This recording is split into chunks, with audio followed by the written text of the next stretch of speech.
Hello, this is Father Louis SCURTI with my guest, once again, Barbara STOMBER. Welcome back, Barbara. Now, Barbara's wearing the same outfit she wore at the last episode because that outfit is her uniform when she's involved with the St. Mary's Franciscan Response to Fracking. We're going to talk about that.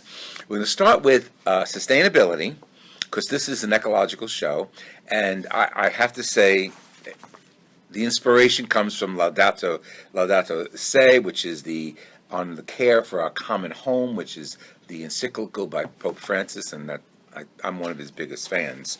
So anything he does is okay with me. How about you, Barbara? Absolutely, he's a great guy.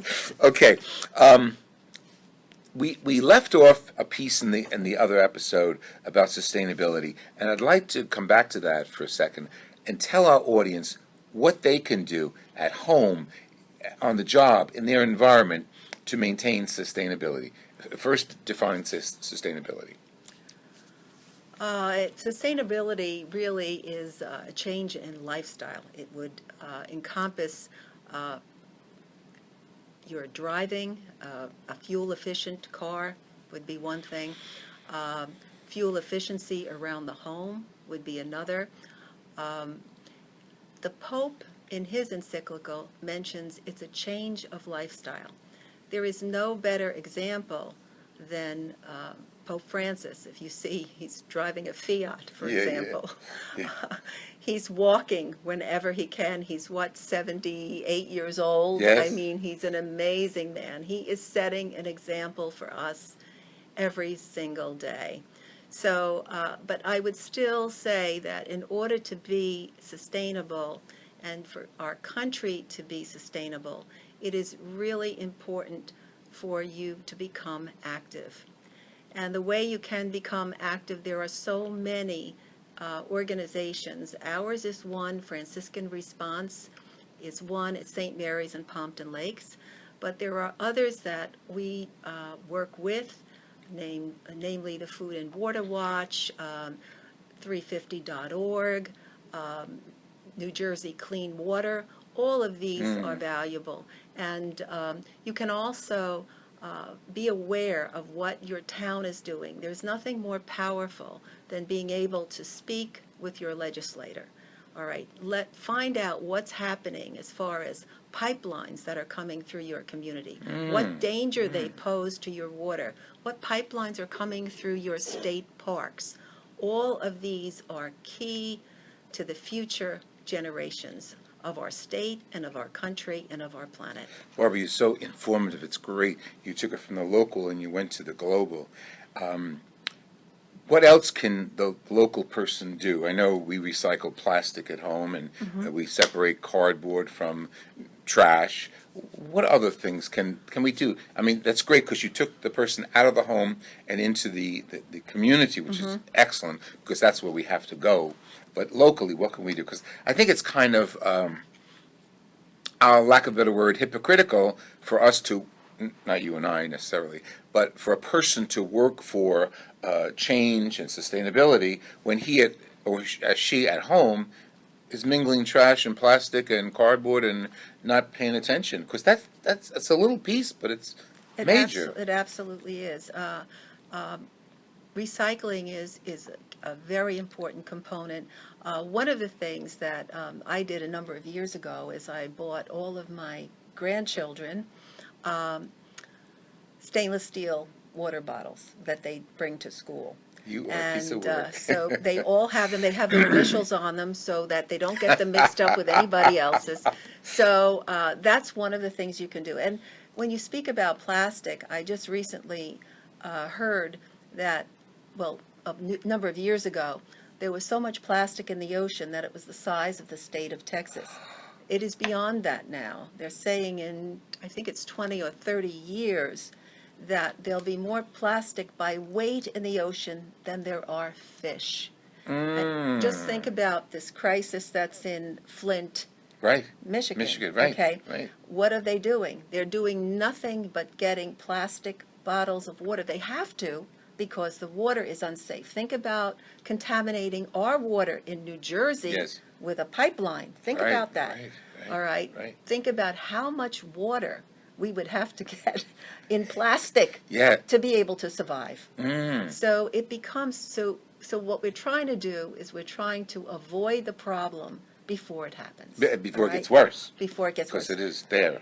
It's here. Exactly. And that's another thing. I know we'll have a separate episode discussing Laudato Si, but that's exactly what the Pope's idea is. We're in crisis mode, you know, absolutely. and we need to address it before it gets worse, because his perspective, and I think it's a Christian perspective, the earth is a gift to us from God. Absolutely. And we have to preserve it. We have to take care of it, till it, and give it back to him Exactly. better than what we I love the word can. he uses. It's rapidification.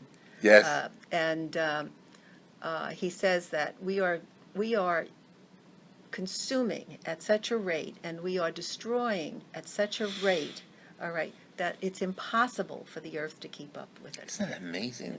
Yes. It's shocking. It really is shocking. And we're going to get back to him later, but his main concern is always focused on the poor, because they get the short end of the stick on coastlines, in the Amazon, locally. They get the short end of the stick because they're being taken advantage of, or their land is being taken advantage of in so many ways. Absolutely.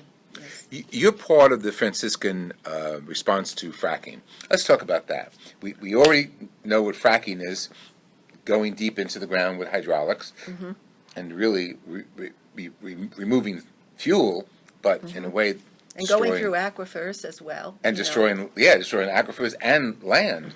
Well, it doesn't destroy the aquifers, it goes through the aquifers, but the fact is that in time, these casings will deteriorate. We're out, right. And then the fluid can migrate to our water supply. So, okay, you have a beautiful picture, and I'm going to ask Bill to hold it up to the camera, of a few of you, your members, Franciscan Response to Fracking, at an event recently. And what is that? Yes, this was Show it, Bill.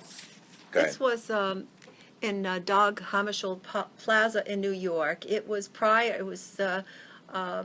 to the Pope's arrival in New York City. It was that same day. He was going to speak the next day to the United Nations.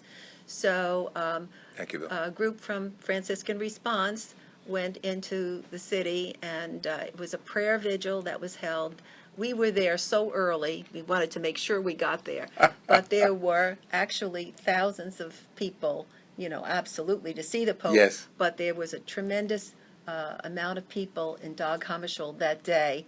And there were hundreds and hundreds of people from all different religions, all different backgrounds. So it was a very exciting place to be. That's wonderful. So Yes. what is the goal of the Franciscan Response to Fracking? I'm reading your shirt. The goal is really educational awareness and to try to encourage change in government that will be responsive to the ecological needs of the planet. How often do you meet, and what are the activities that you participate in? Well, we've gone to Trenton. We've gone to our town councils, all right? We've gone to, we speak before the councils, whatever is happening in a particular town. One of the things we've worked on is the Pilgrim pipeline that is coming through from Albany to Linden. Right. And so we actually were successful, not our Franciscan Response alone, but the coalition of environmental groups in New Jersey were very, very successful in getting the townships to pass, or first of all, they passed recommendations not to have the pipeline running through the towns. Right. And we were responsible for all of those towns to veto the pipeline. Then, now And we're working on what would the ordinance. pipeline do? The pipeline is coming from Albany to Linden to be refined, and then it comes back from Linden to Albany to be sent out, whether it's going to be sent out to towns in New England Mhm, or whatever, but it's not for New Jersey at all. Isn't that okay? interesting? So our next, and it's going through our parks, it's going through our endangering our water supply through the highlands. Right. So we are very, very concerned about this pipeline. Now, what do we say to the people, the community, who says, well, we want more fuel. We need that fuel. I mean, what do we say to them? Because, obviously, we use electricity, we use fuel, and we need more. But Well, this We are. is a dilemma. This is obviously, the fracking process was to be a transition oil, was to be a transition fuel to go to a cleaner energy source, in other words, renewables, okay? That was the goal. Right now, we have fracked and fracked and fracked, so much so that we have a tremendous glut of oil, which is why the price of Right. oil is so low. So low, yes. And now we have to worry about the oil companies going bankrupt. Yes, and because- employment, yes. Yes, we have to worry about that when we should be really concentrating on the transition fuel, solar, wind, renewable energy. We're not saying get rid of all of the oil. No, we're not saying that. But we have to think in terms of renewable energy for future generations. Thank you. This has been so enlightening. I hope you've enjoyed Barbara as much as I have, and you'll enjoy more of her because we're going to have her back again.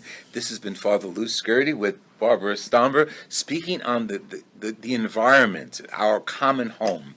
Thank you for joining us, and let me hear from you, Father Lou SCURTI at hotmail.com. God bless you.